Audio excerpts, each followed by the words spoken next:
법정에서 어떤 점 소명했나요? 법정에서 하신 말씀 없으세요? 피해자분께 죄송하다고 말씀드렸습니다. 저런 경우에는 손 변호사님 취재진들이 계속적으로 물어보니까 이번에도 그냥 죄송하다라고 짧게 얘기했어요. 네, 구속영장 실질 심사에 이제 참석하는 모습인데요. 뭐 당연히 구속영장 발부될 수밖에 없는 중대한 범죄를 저지른 피의자입니다. 일면식도 없는 피해자에게 이렇게 흉기를 휘둘러서 한 명을 이제 살인하고 또 한 예. 명을 다치게 했던 사건인데요.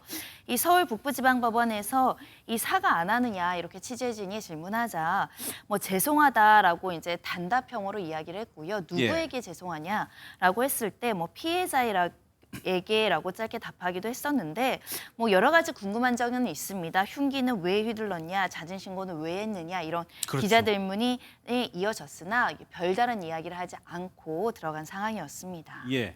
사실 어제 저희가 들으면서 의문점이 굉장히 많이 남는 사건인데 피해자께 죄송하다.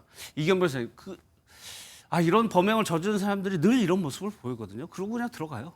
그렇죠. 이게 사실은 뭐 이때 당시의 모습이 물론 이제 양형에 딱 반영이 되는 것은 아닙니다. 뭐 예. 수사기관에서 조사를 하거나 재판을 할 때 그 상황은 아니지만 근데 이런 부분들을 사실 이제 유족들도 보게 되고 어쨌든 피해자 가족들도 이제 목격을 하게 되는 부분인데 이후에 이런 이제 모습들이 뭔가 더 피해자한테 조금 죄송스러운 모습을 보인다든지 어쨌든 피해자를 지칭을 해서 좀 피해 회복을 해드리려고 하는 그런 노력을 기울이기는커녕 뭔가 이렇게 마지못해서 이렇게 답변하는 모습을 봤을 때는 진정으로 반성을 하고 있는지 좀 의문이 드는 부분이 있거든요. 예. 그리고 특히나 이 사건 같은 경우에는 사건이 발생을 하고 나서 본인이 이제 자진해서 신고를 했는데 그러고 나서도 조금 어떻게 보면 일반적으로 우리가 생각할 수 있는 그런 사람들의 모습하고는 다른 모습을 또 보이기도 했어가지고 예. 그런 부분들이 계속해서 이제 중첩되다 보니까 정말로 진지하게 반성을 하는 게 맞는지 좀 그런 부분들이 많이 의문이 들고 예. 오히려 이제 피해자들한테 있어서는 그런 모습을 보이는 것이 좀 2차적으로 또 이제 정신적인 고통을 가하는 게 아닌가 또 이렇게 생각이 돼서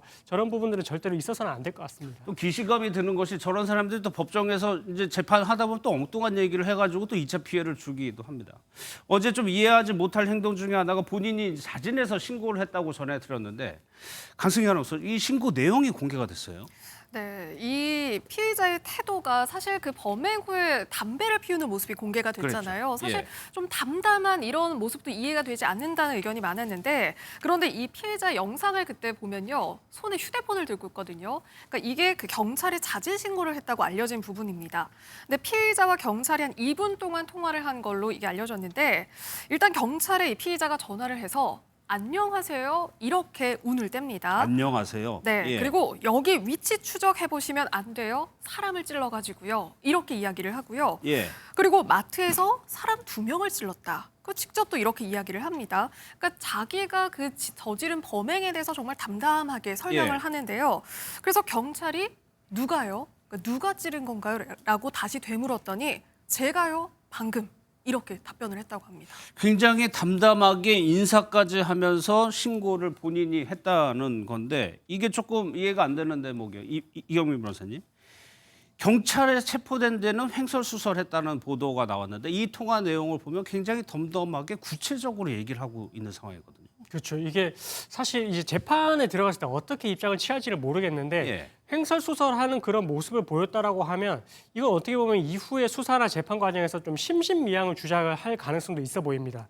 그러면서 조금 가명을 노리고 이제 그렇게 할 가능성이 있는데 근데 그렇다라고 하면은 이 범행 당시에 직후에 이런 모습 그러니까 본인이 어쨌든 또렷하게 이렇게 본인의 범죄 사실을 신고를 하고 이렇게 이제 자신의 죄를 그럼 고하는 모습을 봤을 때는 어느 정도 이제 인지를 하고 있었던 걸로 충분히 보여지는 대목이거든요. 예. 그렇다라고 하면은 이게 심신미약인지 여부를 판단했을 때 이런 이제 피의자의 이런 모습들은 결국 이제 심신미약으로 보기에는 좀 부족한 부분이고 그리고 이제 정말 심신미약인지 여부를 판단을 하려면 더욱더 엄격하게 뭔가 이제 정신과 진료를 받고 그 정신과 진료를 한 그 전문의가 정말로 정신적으로 문제가 있다라는 부분들에 대해서 이제 명확하게 그런 진단이 있었을 때에만 그랬을 때만 아주 이제 어떻게 보면 극소수의 경우에 이제 이런 심신미약을 인정을 해줘야 되기 때문에 예. 지금 이렇게 이제 본인이 했던 행동들에 비춰봤을 때에는 혹여 나중에 심신미약으로 주장을 한다라고 하더라도 이런 부분들은 좀 받아들여지기에는 조금 배척되는 그런 모습이지 않나 좀 이렇게 생각이 됩니다. 예.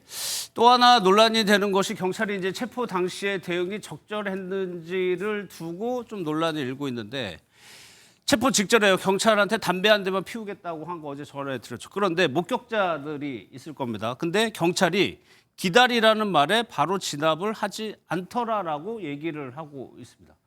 이때 상황이 구체적으로 어땠던 거죠? 네, 그러니까 우선 이거는 목격자들의 주장입니다. 그러니까 목격자들이 그 본 상황에 따르면요, 그러니까 경찰이 이 체포하는 과정이 좀 엉성했다. 그러니까 좀 곧바로 뭔가 제압을 하고 하지를 않더라라는 이야기인데요.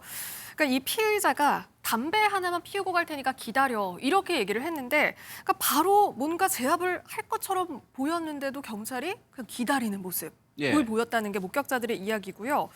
그리고 이 사람들도 굉장히 많이 있었는데 경찰이 왜 그 시간을 기다려줬느냐. 그러니까 목격자들은 이거 너무 좀 당황스러운 모습이다라는 거고요.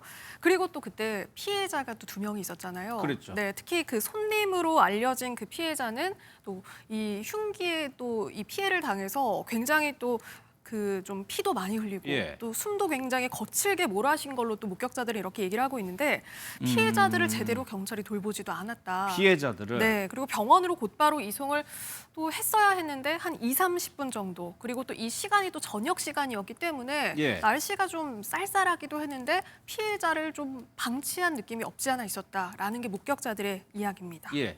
현재까지는 목격자들의 이야기인데 뭐 이경민 변호사 이 부분은 경찰의 설명도 들어봐야 돼요. 그렇습니다. 일단은 뭐 6시 24분쯤에 당시에 체포를 했고, 그러고 나서 이제 한 7분 뒤에 어쨌든 구급대원들이 도착을 해서 심폐소생술까지 했다라고 하고 있는데, 근데 일단 이 부분에 있어서는 뭐 목격자의 진술이 있고 지금 경찰 측 입장에서는 뭐 이 부분에 대해서는 뭐 명확하게 이제 뭐 어떻게 했다 이렇게까지 나온 건 아닌 것 같습니다. 그래서 뭐 당시에 사실 뭐 조심스럽지만 이 피해가 발생을 하고 나서의 직후라서 혹시나 추가로 이제 뭔가 급하게 대응을 했다가 추가 피해가 발생할 염려도 있었기 때문에 뭐 본인들이 이렇게 대응을 했다라고 이제 할 부분도 있어가지고 예. 좀 이 부분에 있어서는 좀 사실관계를 좀 들어봐야 될 것 같고, 만약 정말로 이런 부분들에 있어가지고 뭔가 그런 뭐 체포의 그런 긴급성이라든지 필요성이라든지 이런 부분을 판단을 하지 않고 기다려주고 이렇게 했다라는 부분이 있다면, 그러면 경찰의 이런 어떻게 보면 또 징계에 해당하는 그런 부분도 있을 수 있어가지고 예. 좀 사실관계는 좀 목격자의 진술과 나중에 조금 더 대조를 해봐야 될 것 같습니다. 예.